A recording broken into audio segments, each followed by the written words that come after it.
Hey folks, Steve here with a special video for you today. We're going to be looking at Prussia's Glory, the Battles of Frederick the Great, 1757 to 1760. This is a game published by GMT containing 4 battles of the 7 Years' War, Rosbach, Leuthen, Zorndorf, and Torgau, designed by Robert Kalinowski. This is a game that is kind of not been given a whole lot of coverage, which makes it perfect for my channel. My channel historically has tried to cover games that don't get as much attention as other games, though I do plenty of mainstream stuff too, I suppose. But I should point out that this video is dedicated to Gary at Ardwolf Slayer, aka Ardwolf, because in a recent stream of his, this game, Prussia's Glory, was brought up and had been noted that it doesn't have a wonderful reputation, if only for the fact that the games have not been reprinted. They sell for 20 or 30 bucks, and there's not a whole lot of coverage of people playing the game, which would imply that maybe it's not a very good product, or it's never properly been given its due after all these years. And sure enough, I actually have both Prussia's Glory 1 and Prussia's Glory 2. I had purchased them unpunched for about 20 to 30 bucks some time ago, many years ago. Maybe not many years ago, but it was a ways back, and I too had never gotten the game to the table. But certainly you could understand why somebody might buy these games, right? 7 Years' War, that's cool. Frederick the Great, that's cool. Let's check that out. Let's see those battles. But for whatever reason, it seems like folks aren't playing a whole lot of this game. Now, if you go out to Board Game Geek, the game rating is like, up in the banner, it's like a 6.7. The ratings have a nice variety and range that you'll see it does get a lot of 8s, 7s, 6s, and some 5s. So there's a little bit of a bell curve there, but it's got an okay rating. But I will say that many of the comments left by people who gave low ratings, they don't seem to be even harshing on the game very much, and yet they scored a 4 or a 5, which to me seems like a really bad rating. But I realize that ratings are kind of skewed for many, many reasons. So is this game really a stinker, or is there more to it than that? Well, I hope to find a true answer to that in my exploration of the game. So I've punched some of the counters for the game. Specifically, I've punched the counters for the Battle of Rossbach, and I even rounded the corners with my corner rounder, and we have ourselves the battle scenario set up here on display.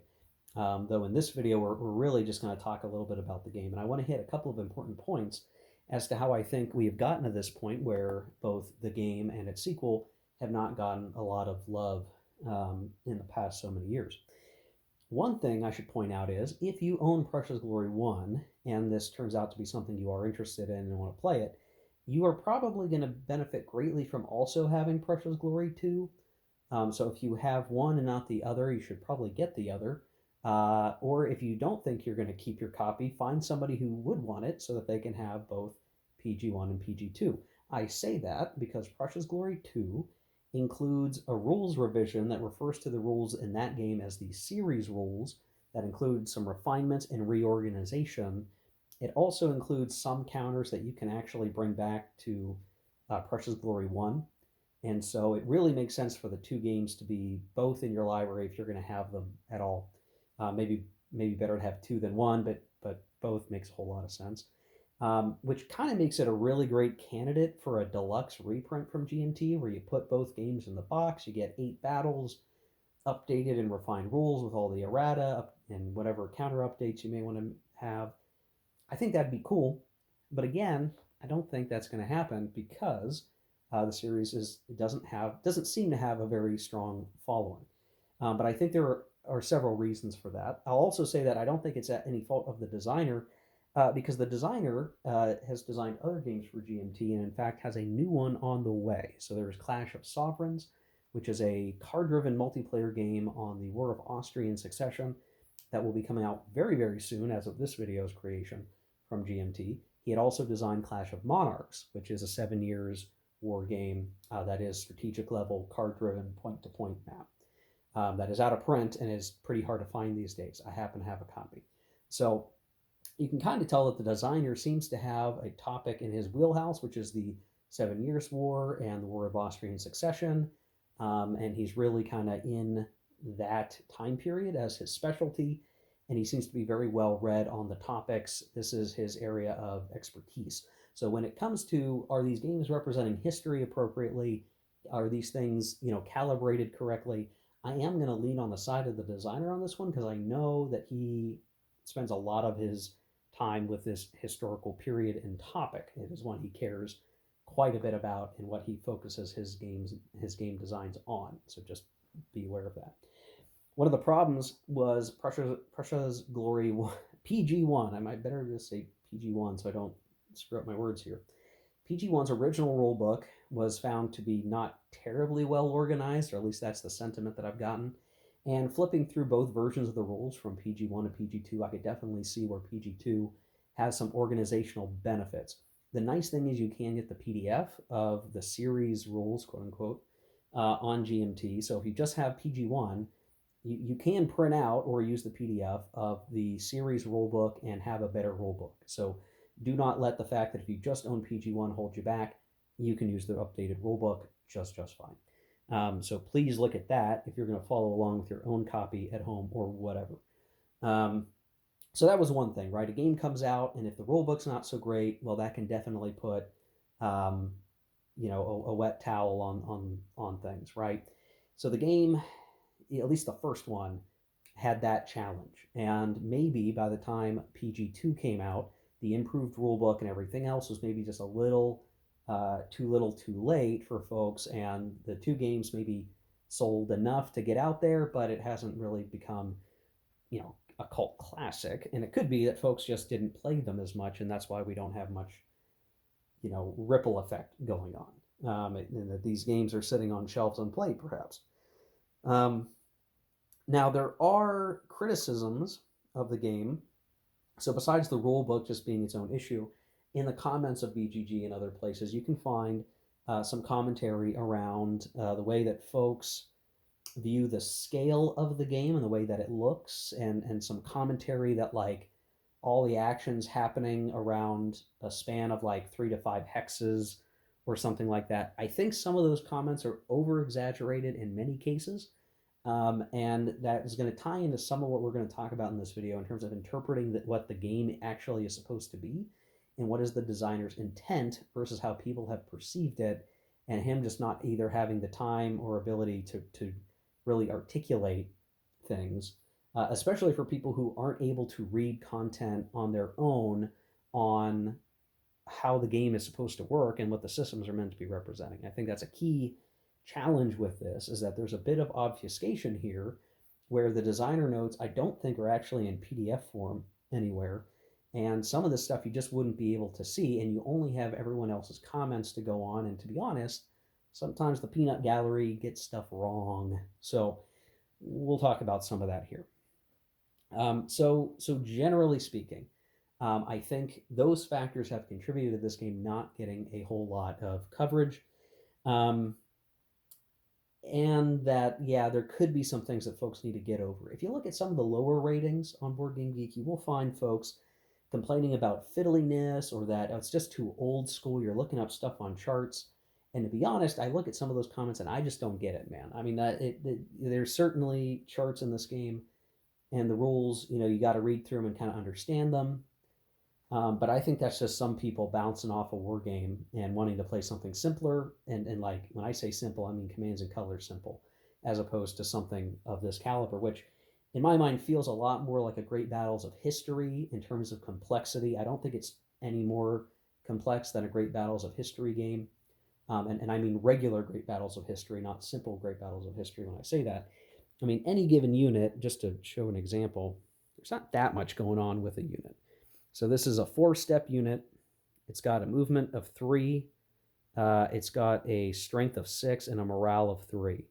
And those numbers kind of factor in at different points in the mechanics and adjudication, but it's not like these things are terribly complex at first blush. Now, there are I think in the procedures is where you get some of the complexity of like, oh, we're gonna do a combat, and then there's certain loss factors, and you can take those loss factors different ways, and then maybe you can do a cavalry chart, like a cavalry sweeping charge. There's a little bit there, right? There's a little bit of this extra sort of chrome focused in around the battle tactics that are going to be a little bit more than just point and shoot your strength points, for sure. The other thing is people will look at this game potentially and see something that should be more akin to the battles of the American Revolution. But I think you need to understand that this game is representing really different scales of battles. So even like um, even the larger battles of the American Revolution are really dwarfed by many of these battles here. These European battles between large European armies are quite different in terms of scale than what you would see in a Battles of the American Revolution game. So they're kind of close in time period, but they are very different in terms of how the battles need to be portrayed. And much to my eternal woe, we have not seen a French and Indian War game of this caliber that I've seen. If someone's got one, please let me know. I've seen some games that are out there, and they don't quite tickle my fancy the way that a game like this or Battles of the American Revolution would. And for some reason, we just haven't been seeing a whole lot of tactical or battle focused French and Indian war games 7 Years' War. But anyway, this system is set up to portray the Friedrichian combat and battles from the 7 Years' War in the European theater, featuring Frederick the Great. So it is tuned to that. So if you come in here expecting something different, then that might be the start of your not quite getting the game.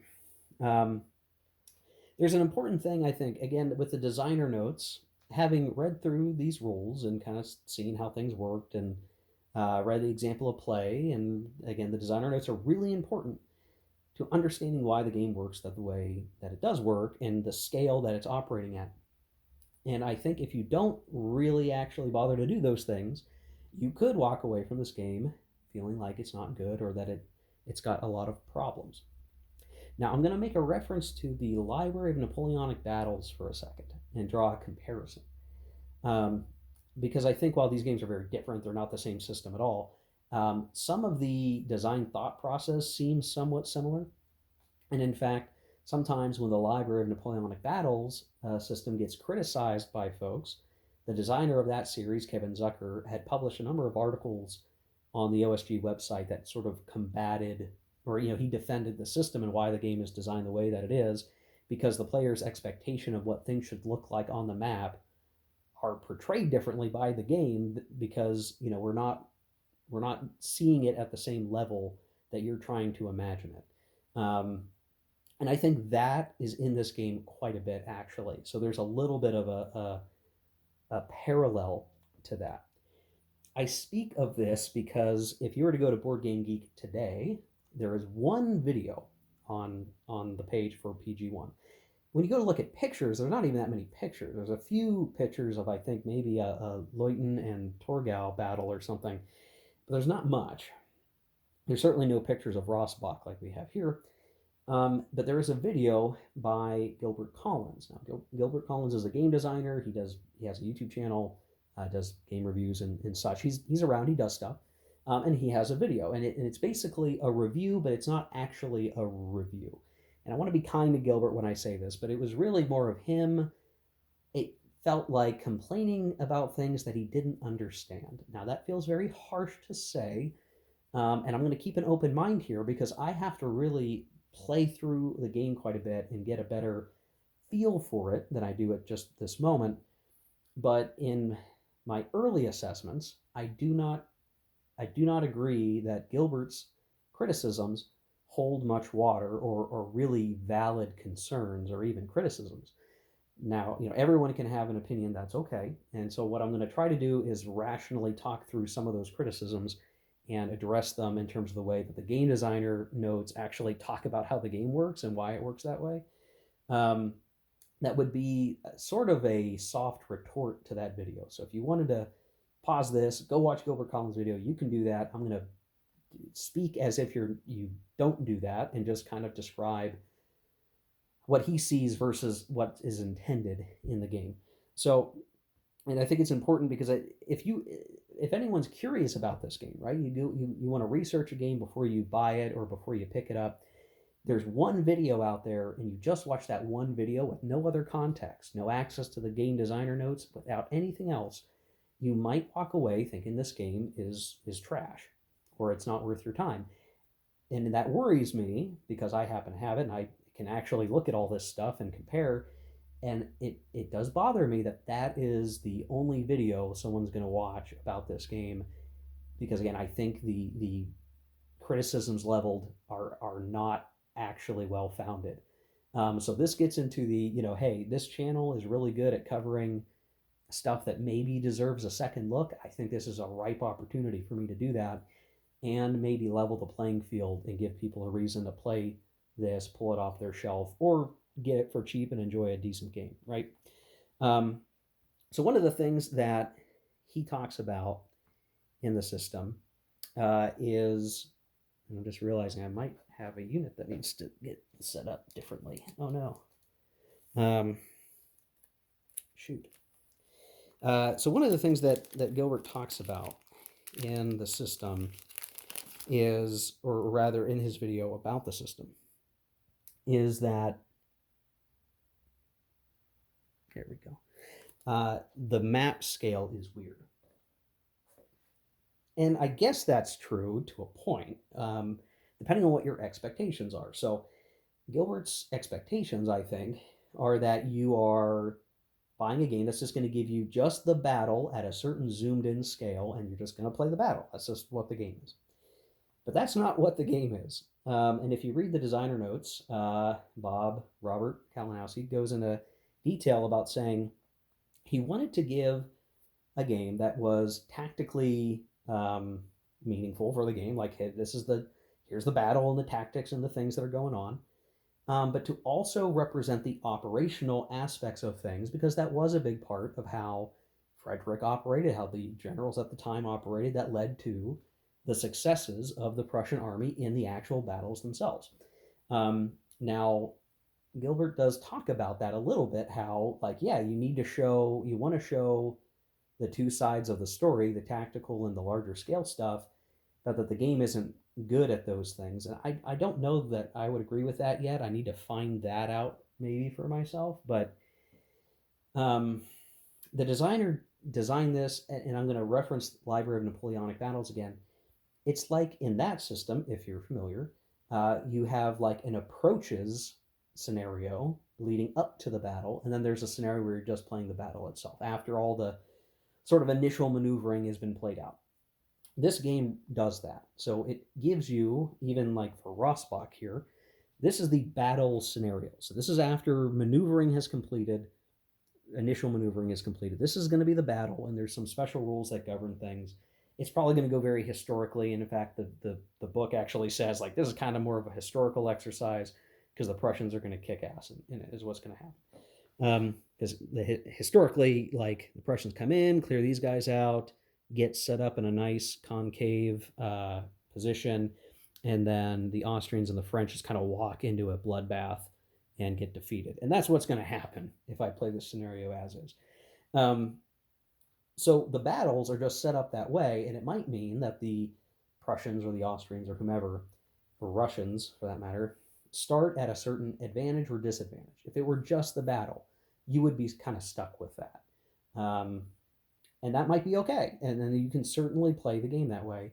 And then you alternatively have the main scenario for each battle, which gives you a broader swath of territory to be concerned about and to maneuver armies around. And the intent was to allow you to do the what if stuff. Like, well, what if what if Frederick didn't get these guys into this position? What if they failed to get there and the Austrians were a little bit better?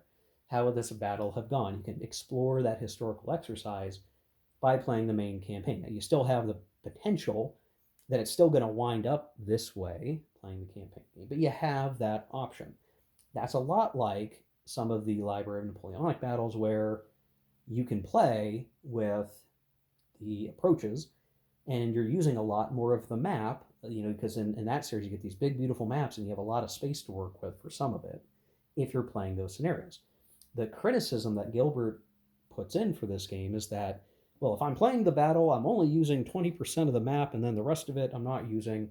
And then if I'm doing the strategic stuff, it's I'm using the whole map, but it's kind of boring. Well, that's how it goes. I mean, to me, that's the point. You aren't fighting. The game is in the maneuvering, which maybe as a solitaire experience might not be super fun. I could see that. But it is about, like, are you going to get into the right position and then fight it out. So to me, it's not like it's not wasted map space. You're just choosing to use it or not, depending on what scenario you want to play, and then that's up to you and your opponent. That's up to your time play, your ability to play the game, and do you want to be stuck being the side that's disadvantaged in that battle scenario, right? Who wants to play the French and the Austrians in this scenario where they're going to get chewed up into the wood chipper that is the Prussians in this scenario? Because it is absolutely going to follow the historical narrative, I'm sure. They're going to get eaten up real bad. They're going to walk right into it based on some of the battle scenario rules. So there's that. That's one of the criticisms that gets thrown at the game, but I do not feel is really a good one. It's just, the point of this game system, or the point of this set of battles that the designer wanted, was for you to have that more open campaign maneuver. The maneuvering that was critically important prior to the battle. You can play that out, or if you want, you can just play the battle, and it's going to happen where the battle happened. And yeah, the action might be in a very localized part of the map, but that's okay, because there's still plenty of enjoyment to be had there. And I think that's a fair way to play it. If you just wanted the more zoomed in battle, and I think Gilbert uses the Torgau battle and map as his example. If you really wanted to have it more zoomed in, you'd be potentially talking about a different scale, because many of these units, like these 4-step units, are brigades, and 2-step units, I think, are regiments. Excuse me. You're really talking about a different game scale. Excuse me, again. So a different game scale where maybe you're only pushing around regiments and the map is zoomed in.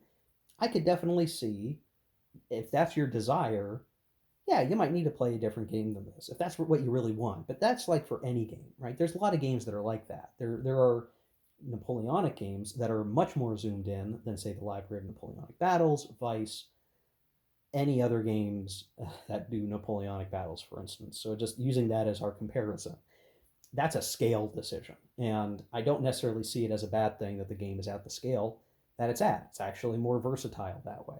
Now, whether or not it fails to be good at either or, as Gilbert posits, I don't know. I don't see myself agreeing with that assessment, but maybe that remains to be seen.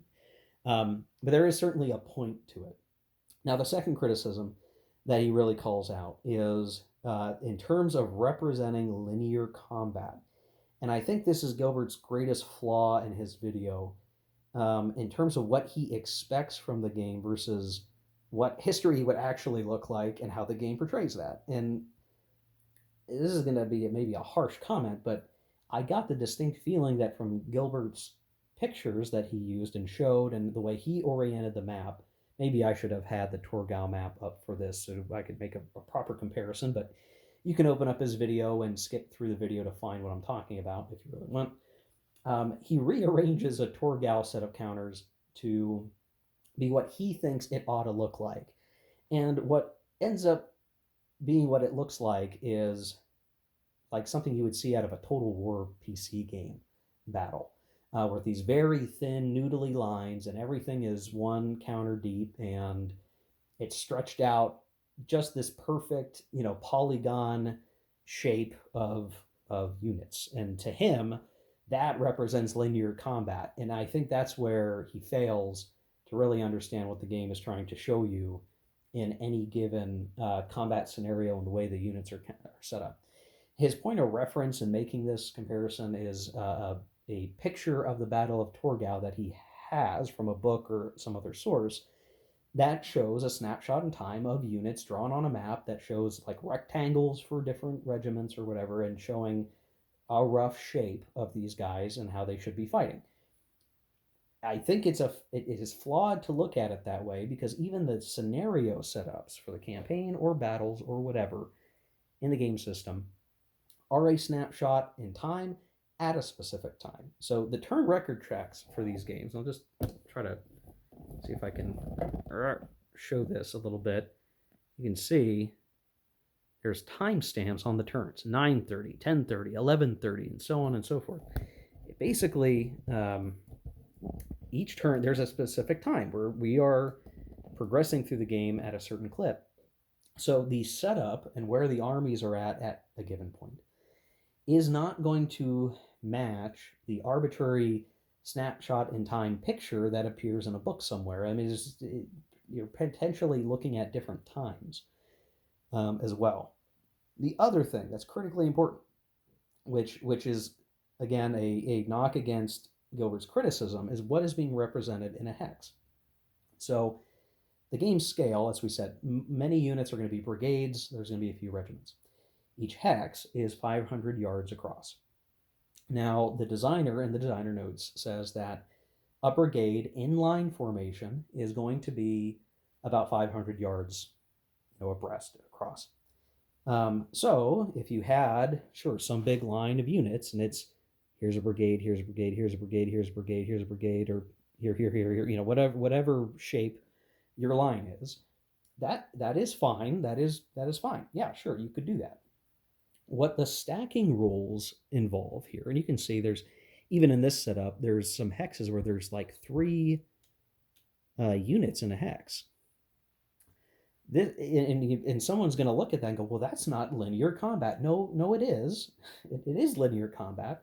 You don't have to have big spaghetti lines of counters for it to be linear combat at the scale that we're looking at here. The way that the game orients this is that your top counter is the frontage of the 500 yards of the hex at the very front line of these guys that are here, right?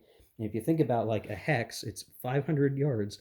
500 yards of guys in a line stretching from here to here doesn't take up the whole area of the hex, right? You're abstract any way you want there. But the point is, if you have a stack of units in the hex, and there's a stacking limit, the first top counter is the one that is the frontage for your units. The other units, 2 or 3, whatever, that are underneath, are considered support units that are behind the front line. So again, if the criticism is you are seeing the things kind of bunched up, that is because it's not as though it's like you just have a front of 500 yards and that's it, and as soon as you blow through that, it's wide open. A lot of this is structured such that you do have a front line that extends a certain distance, but that there are supporting reserve units behind the immediate front line. That's what this represents. You don't need big, long spaghetti lines to illustrate that. There's still a line of units. It's not shaped like a rectangle necessarily all the time, but that is what's here. But there are units behind. And this especially matters when we're talking about column movement. So think of OCS for a second. You can have units that are in column movement, and they're arranged such that they have better movement, but there are some combat penalties, right? Maybe doesn't sound too dissimilar from other game systems around this era and various things. Well, that's a factor too. So you could have stacks of guys moving in column movement together, trying to get somewhere, and when they are arrayed for combat, they have a frontage of 500 yards. That will be one brigade, and then additional supporting brigades behind them in some order, some shape. And there are rules that if this hex is attacked by is surrounded, then those units that are behind the front unit are involved. Now, I'm not going to repeat the whole rules around it, but just know that while there's not a specific here's your front facing, hex vertex, vertice, or hex side that you're facing, it accounts for, hey, if your unit's on top, that's your front unit, and if you get flanked or hit in the back, then those support units may be able to support the general combat you probably still don't want to be attacked, in a concentric attack either way. But that's what that represents. So again, it's the framing and it's the scale and it's the way that you view it. And again, it reminds me of some of the Library of Napoleonic Battles, where Kevin Zucker is talking about how, just your counter is here, but you need to understand there's guys coming, there's elements like back here that you don't really see, and there's no point in showing them in a counter, but they're coming up as well. So like some guys are fighting and falling back, and other guys are coming up all the time. You can't show all of that at this scale, but it's happening. It's there. This kind of splits the difference where, yeah, there's support units. They're just not on the front line. And they're there and they can get involved. And you can swap out the frontage, and there's rules governing that. So again, I think that to hit back on Gilbert's criticism, I don't think he has the right frame of mind of what is trying to be portrayed here versus his expectations, which is like he wants to view it maybe like a Total War game where there's just these big long lines of guys, and that's what he thinks it should look like, not how it probably ought to look like, and that's a challenge. The other important thing is, if you wanted to, I'm perfectly within my ability as the player to, do something like that and spread all these guys out. I could do that if I wanted to. Certainly within my ability to do that. But the designer notes explain that, well, you could do that. What happens when this guy gets run over, gets routed? Well, now there's a big hole in your line, which gets exploited. And all of a sudden, you're in deep, deep, deep trouble. So at your peril, do you mimic, Empire Total War and spread out your forces to one big long spaghetti line, because you're going to have a really thin frontage that could be broken more easily. And to be honest, that's kind of like the historical pro and con, right? Do you increase frontage to sacrifice depth? That's a decision the game lets you make, but you should be careful. And if you can be effective with a strong reserve, maybe anchored on a hill or anchored on some towns or something, maybe that's better than to just arbitrarily have a big long line, and be very brittle. And in fact, the game designer does advise around like the way the combat system is set up to reflect the actual battles of Frederick. There are cases where like a really good unit is going to plow through several brigades of an enemy force, or a cavalry is going to smash through several brigades and send them scattering. And so that in this game system, what this means is like this line is dangerous. This will get smushed and get scattered and broken apart pretty easily. But by doubling up or tripling up, you can stave some of that off. So again, I think that criticism just doesn't hold much water against how, again, the scale of what we're looking at. If it were more zoomed in, then maybe rather than having the units that are, double stacked, if it were more zoomed in, maybe these guys would actually be behind them. If we were working on like each hex is 100 yards, then yeah, maybe these guys would be behind. Because we're at 500 yards, you represent that by these guys being in the same hex rather than 500 yards away. They might only be 100 yards away. We'll just put them in the same hex. You just adjudicate it differently. And that's what this game is doing.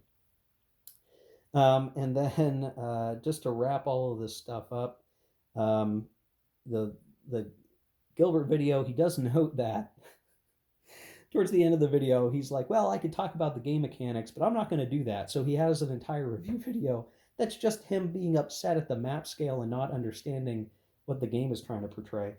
But what words he does give to the game system indicates that it's fine. So I don't know what to think of that. So if you get past the arguments that don't I think hold much water, and the game is fine, then this very well could just be a very fine, fun game that everyone's ignored because it just hasn't gotten the traction. And maybe it's not an earth-shattering game. It's not a Twilight Struggle that totally turns the face of a lot of people. It just has to be a pretty good 7 Years' War battle game, and Well, we'll see if we get that. I think we will get that, just based on my perusal of the rules and everything else. I am looking forward to playing with this. But this game comes with some baggage that is low key baggage that no one talks about. But it's time to shed a light on some of this. So I hope this video was informative, a little bit of a history of how we got from where this game was to where we are today, and the maybe unfortunate shade that has been thrown its way without any sort of critical response to that, criticism on the criticism. It has not been well defended these years. Now it's time to take another look. So join me in the saga, and we will see how things shake out.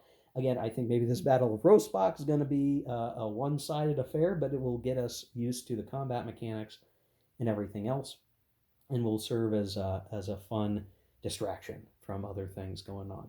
So thanks for watching, guys. I hope you enjoyed it. Let me know what you think in the comment section down below. If you've already played this game and you think I'm going to run into a freight train and get T-boned and turn out to hate this game, let me know what you think, what to watch out for, what might bother you. If you really like this game, let me know that too, and describe what your thoughts are. I want to think on that stuff as I go. I don't want it to color my opinion, but I do want to get some feedback. And we'll see you in the next one, guys. So take care. Keep on gaming.